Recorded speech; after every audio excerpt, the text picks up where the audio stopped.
Hello' guys, মই আকৌ আহিলোঁ।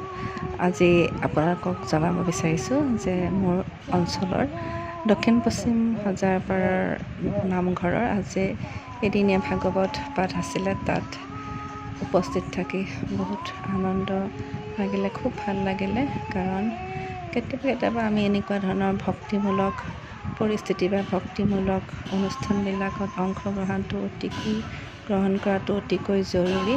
কাৰণ ধৰ্মীয় কাম কাজে, ধৰ্মীয় মনোভাৱে আমাৰ সমাজখন বহুত সুস্থ কৰি ৰাখে, লগতে আমাৰ মানসিকভাৱে আমিও সবল হৈ পৰোঁ। সেইকাৰণে বিভিন্ন ধৰণৰ কামৰ অন্তত কেতিয়াবা সুবিধা পালে আমি এনেকুৱা ধৰণৰ অনুষ্ঠানবিলাকত অংশগ্ৰহণ কৰাটো অতিকৈ জৰুৰী। আজি মোৰ সুবিধা মিলিলে, কাৰণ আজি মোৰ স্কুল বন্ধ আছিলে। গতিকে ময়ো ভগৱানে মোক আচলতে এনেকুৱা এটা সুবিধা কৰি দিলে, লগে লগে দৌৰি গ'লোঁ। মই অৱশ্যে জ্ঞাত নাছিলোঁ যে মোৰ নামঘৰতে এনেকুৱা আজি এদিনীয়া ভাগৱত আছে বুলি।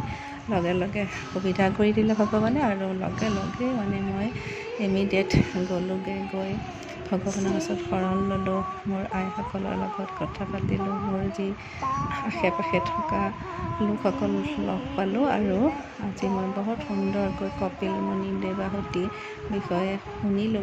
কিয়নো জানেনে, চাউণ্ড বক্সটো মোৰ একদম কাণৰ ওচৰতে আছিলে, আৰু মই ইমান সুন্দৰকৈ শুনিছোঁ। যিখিনি কথা আমি আগতে জানো বা নাজানো, জানিও কিছুমান কাণত বাজে, নাজানিও কাণত বাজে।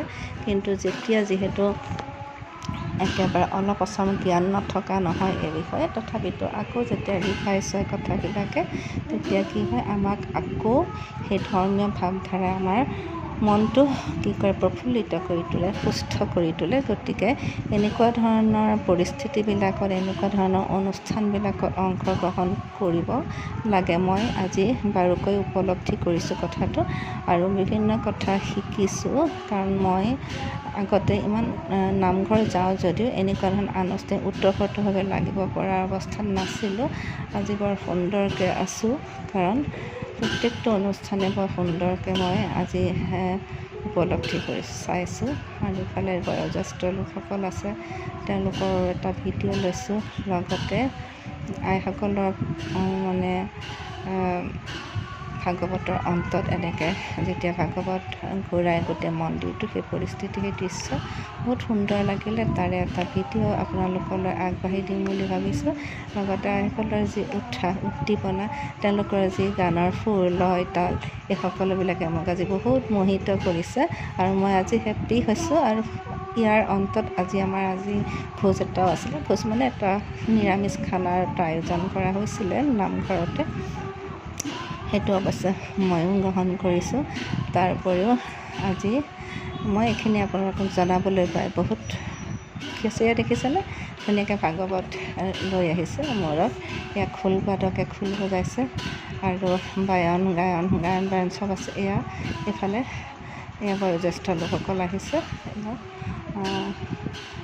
আমাৰ এই অঞ্চলৰ লোকে, এওঁলোক আমাৰ অতি আদৰৰ। সকলোবিলাক মোৰ পৰিচিত, সকলোবিলাক আই মোৰ পৰিচিত। এইসকল গোটেই মোৰ আশে পাশে উঠোঁতে বহোঁতে আমি সকলোবিলাক আমাৰ বাই ভনীৰ নিচিনা। খুৰীও আছে ইয়াত, কোনোবা খুৰী, বৰমা, জেঠাই এনেকুৱা ধৰণৰ আছে। মোৰ লগৰ আছে মোতকৈ ডাঙৰ, বহুতখিনি সৰু অৱশ্যে, বহুতখিনি ডাঙৰ। ইতিমধ্যে এই ডাঙৰ নামঘৰটো যিসকল বয়োজ্যেষ্ঠ আগতে ইয়াৰ ৰিলেটেড আছিলে, তেওঁলোকে বিভিন্ন ধৰণৰ পদত আছিলে, লাহে লাহে তেওঁলোক স্বৰ্গগামী